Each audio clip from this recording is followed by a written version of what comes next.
au sommaire de cette édition, nous avons au Soudan Omar El-Béchir, 30 ans de pouvoir sans partage. Le président était contraint de quitter le pouvoir. Sa destitution a été annoncée à la télévision publique ce jeudi 11 avril. Julian Assange, le fondateur de Wikileaks, a été arrêté à Londres ce jeudi par la police britannique. À l'Inde, le début des législatives avec un scrutin de taille.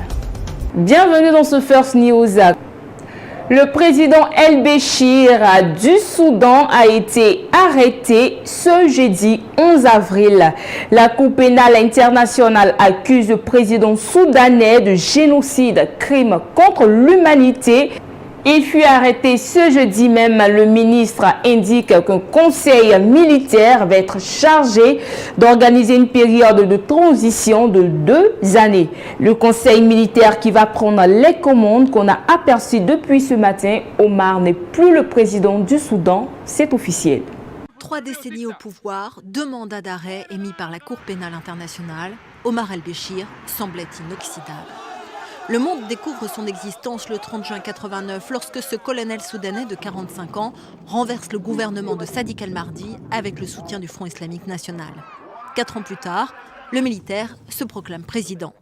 Omar El-Béchir oriente le Soudan, divisé entre le nord majoritairement musulman et le sud peuplé de chrétiens et d'animistes, vers un islam radical.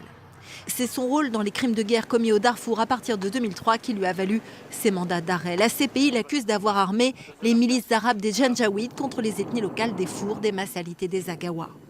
La Cour pénale internationale accuse le président soudanais de génocide, crimes contre l'humanité et crimes de guerre, des accusations niées en bloc par Omar El-Béchir. Selon les Nations Unies, le conflit aurait fait plus de 300 000 morts et 2,5 millions de déplacés. Amnesty International avait livré en 2016 un rapport accablant sur les forces armées soudanaises qui auraient utilisé des armes chimiques au Darfour. Cameroun, politique de réduction des missions des ministres a été effectuée. Suivons ce reportage. Les membres du gouvernement, les directeurs généraux des sociétés d'État et les hauts fonctionnaires de l'État sont désormais interdits de missions fortuites à l'étranger. Selon l'arrêté du Premier ministre, seules les missions statutaires dont de l'utilité pour le Cameroun est avérée seront autorisées, une mesure dont la presse redoute l'efficacité. L'application de cette mesure devrait participer à réaliser des économies par la réduction du train de vie de l'État, des ministres et hauts fonctionnaires, même si pour d'aucuns, cette mesure devrait aller au-delà des déplacements qui engagent les budgets publics. Au Cameroun, les autorisations de mission à l'étranger des ministres sont accordées par la présidence de la République après avis favorable du Premier ministre. Des pluies diluviennes ont provoqué d'importantes inondations dans l'Oregon aux États-Unis. 500 personnes ont dû être évacuées à cause de ces inondations. Selon les médias locaux, une partie de l'autoroute traversant tout l'État de l'Oregon a dû être fermée.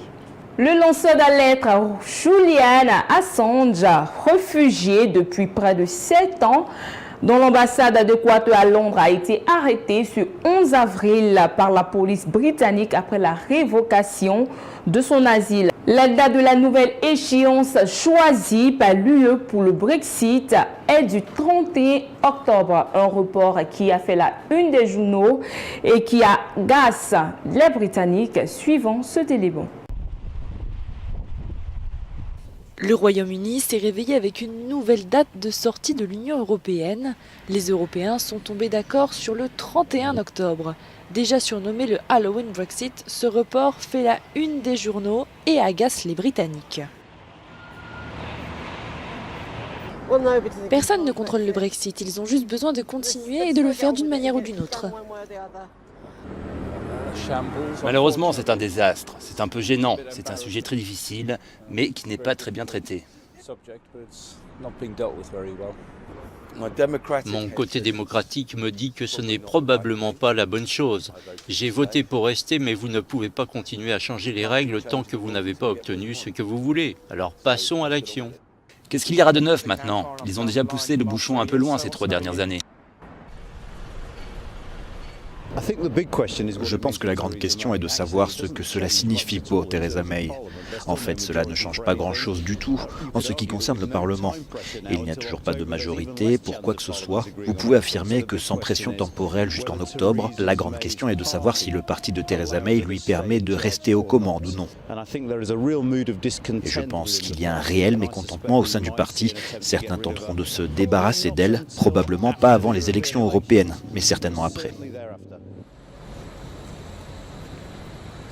Plusieurs médias britanniques estiment que l'offre du bloc européen constitue un nouveau camouflet pour Theresa May. Certains vont même jusqu'à comparer le Brexit à un trou noir. De son côté, Theresa May espère toujours trouver un accord pour pouvoir sortir le 22 mai.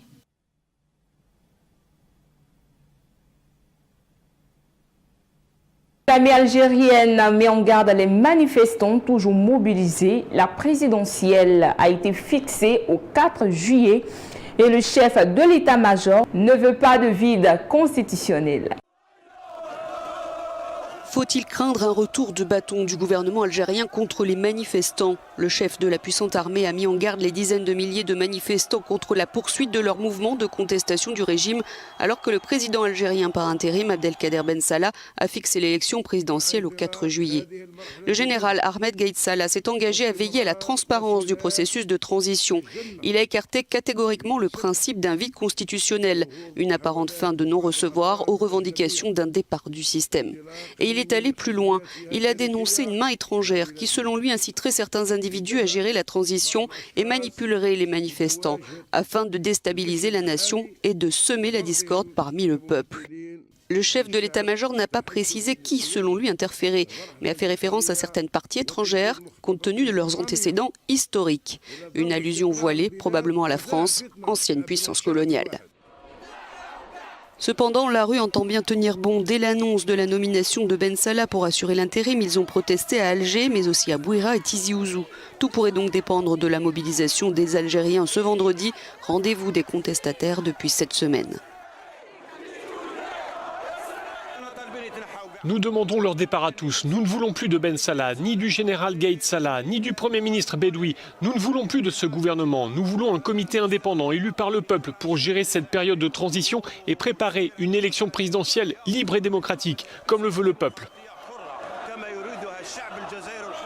Il faut savoir qu'en Algérie, les scrutins sont régulièrement entachés de soupçons de fraude. Le système électoral est considéré comme opaque, ultra favorable aux partis et candidats du système. Et ça, les manifestants n'en veulent plus. Au Zimbabwe, les victimes des massacres de Matabeleland, bientôt enterrées dignement, le gouvernement du Zimbabwe a annoncé avoir donné son feu vert à de nouvelles funérailles pour deux milliers de victimes de massacres commis par le régime de l'ancien président Robert Mugabe au début de son long règne sur le pays. Suivant ce reportage. Le président zimbabwéen Emmerson Mnangagwa s'est engagé à faciliter l'exhumation et l'enterrement des victimes tuées lors de la répression menée par l'État contre des dissidents dans les années 80. Dans le sud du Zimbabwe, entre 5 000 et 20 000 personnes auraient été tuées par les forces de sécurité sous le régime de Robert Mugabe, alors qu'il dirigeait ce pays lors de ce que l'on appela alors les massacres de Gukurahundi. Leurs corps ont été entassés et enterrés dans des fosses communes. Il n'y a pas eu de poursuite ni d'excuses publiques. Le gouvernement a promis de fournir des services médicaux aux victimes, d'organiser des réunions publiques et de mettre fin au harcèlement de ceux qui parlent de leur expérience. Cela pourrait amener le pays à fermer le plus tôt possible le pire chapitre de son histoire post-indépendance. Le président Mnangagwa était alors ministre de la Sécurité et soutenait publiquement la campagne. Il a refusé de s'excuser pour son rôle présumé, mais a récemment déclaré que les gens devraient être libres de parler d'un meurtre. 690 exécutions en 2018 dans le monde. Dans son bilan mondial annuel, Amnesty International rapporte une baisse du chiffre d'exécutions. À travers le monde, le nombre de personnes condamnées à mort est lui en hausse dans plusieurs pays, dont les États-Unis, le Japon. Plus d'éléments dans ce reportage. 690, c'est le nombre d'exécutions capitales qui ont eu lieu dans le monde en 2018. Enregistré par Amnesty International, ce nombre est le plus bas répertorié depuis 10 ans. Un rapport mondial sur la peine de mort précise tout de même une hausse dans certains pays comme le Japon et les États-Unis. Le nombre d'exécutions à l'échelle mondiale a baissé de 31% par rapport à 2017. L'ONG précise que, comme les années passées, elle n'a pas pu obtenir les chiffres de la Chine. Ces derniers sont classés secret d'État. Parmi les pays ayant le plus recours à la peine capitale, on compte l'Iran, l'Arabie Saoudite, le Vietnam et l'Irak. C'est 78% des exécutions mondiales. Comme indiqué dans le sommaire, en Inde, le début des législatives et un scrutin de taille, près de 900 millions d'Indiens sont appelés aux urnes. Ces législatives sont les plus grandes jamais vues. Suivons ce reportage. Les Indiens ont commencé à voter pour les législatives. Le scrutin va durer près de 6 semaines. Les différentes régions votent à tour de rôle. Exercice démocratique compliqué à organiser. Il s'agit en effet de permettre à 900 millions de personnes de pouvoir se rendre aux urnes. Ce qui fait dire aux experts que ce sont les plus grandes élections de l'histoire. 543 sièges de députés sont à pourvoir. Actuellement, ce sont les nationalistes hindous qui sont au pouvoir et leur chef, Narendra Modi, espère bien décrocher un nouveau mandat de Premier ministre.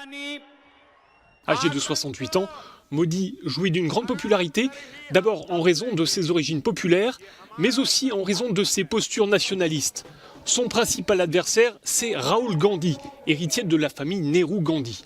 À 48 ans, c'est lui qui porte les couleurs du Parti du Congrès, cette puissante formation qui a longtemps dominé l'échiquier politique indien. L'économie aura été au cœur de la campagne électorale. La croissance est pourtant flatteuse, autour de 7%, mais ce n'est pas suffisant pour faire face à la pression démographique. 10 millions de jeunes arrivent chaque année sur le marché du travail, mais le nombre de créations d'emplois ne suffit pas. Et puis l'économie a violemment pâti du fiasco de la démonétisation surprise de certains billets à l'automne 2016.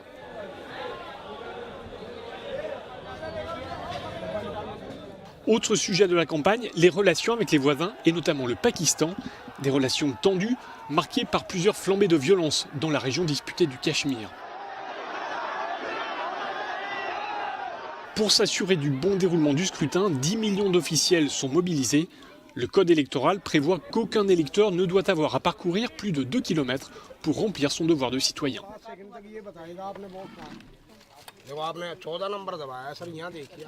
La Russie face à l'autisme depuis quelques années seulement, même si la prise en charge s'améliore, le pays manque cruellement de structures. Pour les enfants autistes, ce sont les parents qui sont à l'origine des différents projets sociaux d'éducation et d'information qui existent. Suivons cet élément. À l'âge de 4 ans, le diagnostic est tombé. Dania est un enfant autiste. On annonce à sa mère Christina qu'il n'est pas capable d'aller à l'école. Il n'est pas rare que les parents et enfants autistes s'entendent dire cela en Russie. Mais loin de laisser leur monde s'effondrer, Christina décide de scolariser son fils malgré tout. L'école l'a aidé à le socialiser. Il peut maintenant communiquer avec des gens, comme vous et moi, d'une manière compréhensible pour tout le monde. La Russie commence depuis quelques années seulement à reconnaître l'autisme. Aucune statistique n'est publiée et le pays manque de structures pour les enfants autistes. Ekaterina non plus n'a pas baissé les bras. C'est elle qui a fondé l'école dans laquelle son fils Platon et Dania étudient. Une vingtaine d'enfants autistes y sont maintenant scolarisés avec des enfants sans difficulté d'apprentissage. Son école est devenue un modèle qui se pérennise en Russie. L'État commence à peine à subventionner. Et si les parents veulent des informations, c'est à l'étranger qu'ils peuvent les trouver. C'est pourquoi Ekaterina organise une conférence internationale de l'autisme pour faire venir à Moscou les experts internationaux du syndrome. Preuve de l'engouement des parents, l'événement en est à sa 7e édition. Car même si la prise en charge s'améliore, notamment au niveau des aides de l'État, la Russie a encore beaucoup de chemin à faire en matière d'autisme. Sport, à quelques semaines du coup d'envoi de la compétition, le trophée de la Coupe du monde féminine de football 2019 fait le tour des pays qualifiés et le trophée a fait escale à Yaoundé, la capitale camerounaise, en présence des officiels et des joueuses de l'équipe des Lions indomptables. Suivons ce reportage. C'est une tournée habituelle avant le début de chaque compétition. Le trophée de la Coupe du monde de football fait le tour des pays qualifiés. Pour cette dernière étape, le trophée de la Coupe du monde féminine de football 2019 a fait escale à Yaoundé mardi en présence d'officiels et des joueuses de l'équipe des Lions indomptables. C'est un grand plaisir, surtout ici au Cameroun. Et avec ce que nous voyons ici, que la FIFA a organisé, c'est un grand plaisir. Ça prouve encore qu'on met l'accent sur le développement du foot féminin.